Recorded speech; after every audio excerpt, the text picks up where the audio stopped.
ಮೂರು ಉಪಚುನಾವಣೆಯಲ್ಲೂ ಕೂಡ ಬಿಜೆಪಿ ಸೋತಿದೆ. ಆ ಒಂದು ಸೋಲಿನ ಹತಾಶೆ ಏನಾದರೂ ಬಿಜೆಪಿ ಕಾಡ್ತಾ ಇದೆಯಾ ಸರ್? ಇಲ್ಲ, 3 ಚುನಾವಣೆ ಸೋತಿದ್ದೀರಿ, ಅದಕ್ಕೆ ಕಾಂಗ್ರೆಸ್ ಅವರು 3 ಚುನಾವಣೆ ಸೋತಿದ್ದಾರೆ ಅಂತ ಹೇಳ್ತಾರೆ. ನಾವು ರೂಲಿಂಗಲ್ಲಿದ್ದಾಗ ಈಗ ಹೆಂಗೆ ಕಾಂಗ್ರೆಸ್ ರೂಲಿಂಗಲ್ಲಿತ್ತು 3 ಚುನಾವಣೆ ಗೆದ್ದಿದ್ದಾರೆ ಅವ್ರ ರೂಲಿಂಗಲ್ಲಿ. ನಾವು ರೂಲಿಂಗಲ್ಲಿದ್ದಾಗ 18 ಬೈ ಎಲೆಕ್ಷನ್ ಗೆದ್ದಿದ್ರಿ. 3ಕ್ಕೆ ಹಿಂಗೆ ಆಡ್ತಿರಲ್ಲ, ನಾವು 18 ಗೆದ್ದವ್ರು ಇನ್ನೆಂಗಿರ್ಬೇಕು ನಾವು. ಅದರಿಂದ ನಿಮಗಿಂತ ನಾವು ಮೇಲೆ ಇದ್ದೀರಿ. 18 ಬೈ ಎಲೆಕ್ಷನ್ ಗೆದ್ದಿದ್ದೀರಿ ನಾವು. ಯಡಿಯೂರಪ್ಪನವರು ಮುಖ್ಯಮಂತ್ರಿ ಇದ್ದಾಗ 18 ಬೈ ಎಲೆಕ್ಷನ್ ಗೆದ್ದಿದ್ರು ಒಂದೇ ವರ್ಷದಲ್ಲಿ. ಅದರಿಂದ ಇವೆಲ್ಲ ಬೈ ಎಲೆಕ್ಷನ್ಗಳು ಏನು ವೋಟರ್ಸ್ ಎಲ್ಲ ಎಷ್ಟಿದ್ರು, ಎಲ್ಲ ವೋಟ್ ಆಗಿರೋದು ನೋಡಿದ್ರೆ 10 ಲಕ್ಷ ವೋಟ್ ಇಲ್ಲ, ಎಲ್ಲ ಸೇರಿಸ್ತಾರೆ. ಈ 3 ಬೈ ಎಲೆಕ್ಷನಲ್ಲಿ 10 ಲಕ್ಷ ವೋಟ್ ಆಗಿಲ್ಲ. ಮಾಜಿ ಮುಖ್ಯಮಂತ್ರಿಗಳ ಇರಲಿ, ಮಾಜಿ ಇರಲಿ, ಪ್ರಧಾನಮಂತ್ರಿಗಳಿದ್ರು, ಪ್ರಧಾನಮಂತ್ರಿಯಾಗಿ ದೇವೇಗೌಡರೇ ಸೋತರು, ಅದಲ್ಲ ಪ್ರಶ್ನೆ. ವೋಟ್ ಎಷ್ಟಿದೆ ನಮ್ಮಲ್ಲಿ?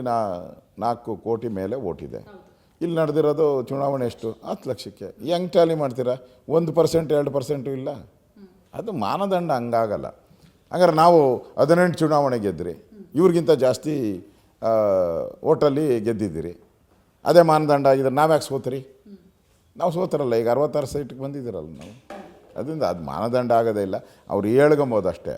ಅದಕ್ಕೆ ನಾನು ಅವ್ರು ಸವಾಲು ಹಾಕಿದ್ದೀನಿ, 3 ಗೆದ್ದವರೇ ಹಿಂಗೆ ಮೆರಿತಿರಲ್ಲಪ್ಪ, 18 ಗೆದ್ದವ್ರು ನಾವು ಇನ್ನೂ ಹೆಂಗೆ ಮೆರಿಬೇಕು ಅಂತ ಪ್ರಶ್ನೆನೇ ಕೇಳಿದ್ದೀನಿ. ಅಲ್ಲ, ಈಗ ಬಿಜೆಪಿಯಲ್ಲಿ ಆಗ್ತಾ ಇರುವಂತಹ ಬಣಬಡಿದಾಟ, ಯತ್ನಾಳ್ ಅವರು ಒಂದು ಟೀಮು, ವಿಜೇಂದ್ರ ಒಂದು ಟೀಮ್, ಯಾವಾಗ ಇದೆಲ್ಲದಕ್ಕೂ ಕೂಡ ಫುಲ್ ಸ್ಟಾಪ್ ಬೀಳುತ್ತೆ ಅಂತ ಸರ್? ನೋಡಿ, ಯಾವುದು ಟೀಮ್ ನಮ್ಮಲ್ಲಿಲ್ಲ.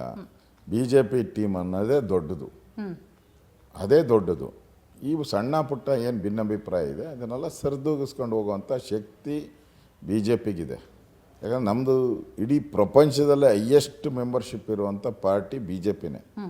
ಕಾಂಗ್ರೆಸ್ ಎಲ್ಲೋ ರೂಲಿಂಗಲ್ಲಿ 2-3 ಸ್ಟೇಟಲ್ಲಿ ಇರ್ಬೋದು ಅಷ್ಟೇ. ನಾವು ಆಲ್ಮೋಸ್ಟ್ ಆಲ್ 16-17 ಸ್ಟೇಟಲ್ಲಿ ಇದ್ದೀರಿ. ಸೊ ನಮ್ಮ ನಾಯಕರಿಗೆ ಸ್ಟ್ರೆಂತ್ ಇದೆ, ಸರ್ ಮಾಡ್ತಾರೆ. ಈಗೇನು ಚುನಾವಣೆ ಏನಿಲ್ಲ ಆ ಥರದ್ದು. ಆದಷ್ಟು ಶೀಘ್ರವಾಗಿ ಸರೋಗ್ತದೆ, ಸುಖಾಂತ್ಯ ಆಗುತ್ತೆ. ಎಲ್ಲೋ ಒಂದು ಕಡೆ ವಿಪಕ್ಷ ಸ್ಥಾನದಲ್ಲಿ ಇದ್ಕೊಂಡು ನೀವು ವಿಪಕ್ಷ ನಾಯಕರಾಗಿ ರಾಜ್ಯ ಸರ್ಕಾರವನ್ನು ಕಟ್ಟಿ ಹಾಕೋದಕ್ಕೆ ವಿಫಲರಾಗ್ತಾ ಇದೆ ಬಿಜೆಪಿ ಅನ್ನುವಂಥ ಮಾತುಗಳು ಕೂಡ ಕೇಳಿಬರ್ತಾ ಇದೆ ಸರ್. ಅದು ಸದನದ ವಿಚಾರದಲ್ಲೂ ಮತ್ತು ಬೇರೆ ಬೇರೆ ವಿಚಾರದಲ್ಲೂ ಕೂಡ.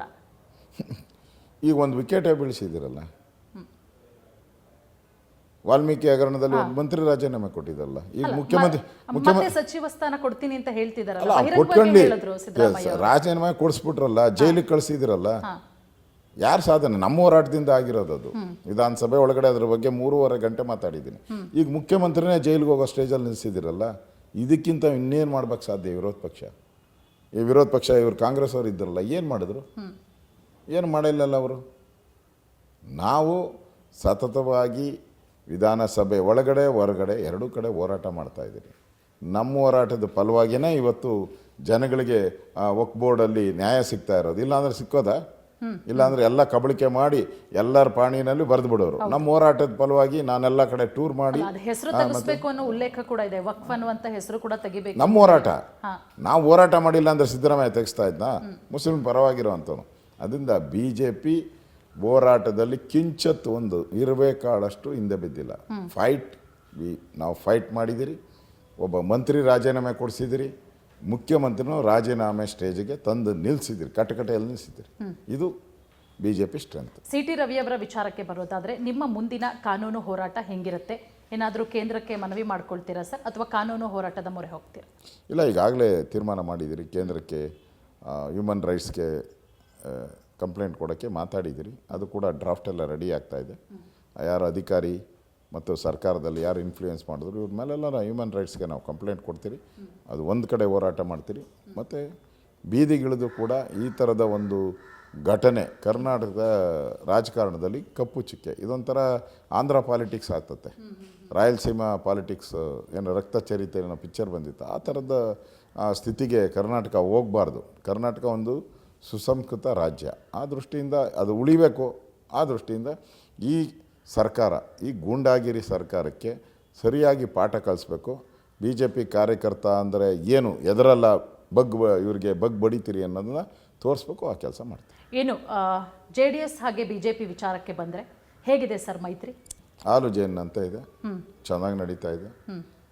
ಒಟ್ಟಿಗೆ ಮುಂದಿನ ಚುನಾವಣೆಯನ್ನು ಕೂಡ ನಾವು JDS ಒಟ್ಟಿಗೆ ಫೇಸ್ ಮಾಡ್ತೀರಿ. ಯಾವುದೇ ಸಮಸ್ಯೆಗಳು ಭಿನ್ನಾಭಿಪ್ರಾಯಗಳು ಯಾವುದು ಕೂಡ ಇಲ್ಲ. ನಥಿಂಗ್. ಯಾವುದೂ ಇಲ್ಲ. ಒಟ್ಟಾಗಿದ್ದೀರಿ, ಒಗ್ಗಟ್ಟಾಗಿ ಹೋಗ್ತೀರಿ. ಮುಂದಿನ ಚುನಾವಣೆಯಲ್ಲಿ 170-180 ಸ್ಥಾನ ಗೆಲ್ತೀರಿ ನಾವು. ಈ ಬಾರಿಯ ಸದನದ ಬಗ್ಗೆ ಮಾತನಾಡೋದಾದರೆ JDSನ ಯಾವೊಬ್ಬ ಶಾಸಕರು ಕೂಡ ಅಬ್ಬರಿಸುವಂತಹ ಕಾಣಿಸ್ಲೇ ಇಲ್ಲ ಸದನದಲ್ಲಿ. ನಾವು ಒಬ್ಬರಿಸಿದಿರಲ್ಲ. ಅಲ್ಲ, JDS ನಾವು ಒಬ್ಬರಿಸ್ತಾರೆ, ಅವ್ರು ಒಬ್ಬರಿಸ್ದಂಗೆ, ಅವ್ರು ಒಬ್ಬರಿಸ್ತಾರೆ, ನಾವು ಒಬ್ಬರಿಸ್ದಂಗೆ. ನಾವಿಬ್ಬರು ಮೈತ್ರಿ ಇರೋದ್ರಿಂದ ನಮ್ಮದು ಹೋರಾಟ ಮಾಡಿದಿರಲ್ಲ ಸದನದಲ್ಲಿ. ಧರಣಿ, ಹೋರಾಟ, ಸಭಾತ್ಯಾಗ, ಮಂಡನೆ ಮಾಡೋವಂಥದ್ದು ಎಲ್ಲವನ್ನ ಮಾಡಿದ್ರಿ. ಯಾವುದು ಬಿಟ್ಟಿಲ್ಲ ಈ ಸರಿ. ಈ ಸದನದಲ್ಲಿ ಪ್ರತಿಯೊಂದು ಹೋರಾಟವನ್ನು ನಾವು ಮಾಡಿದ್ವಿ.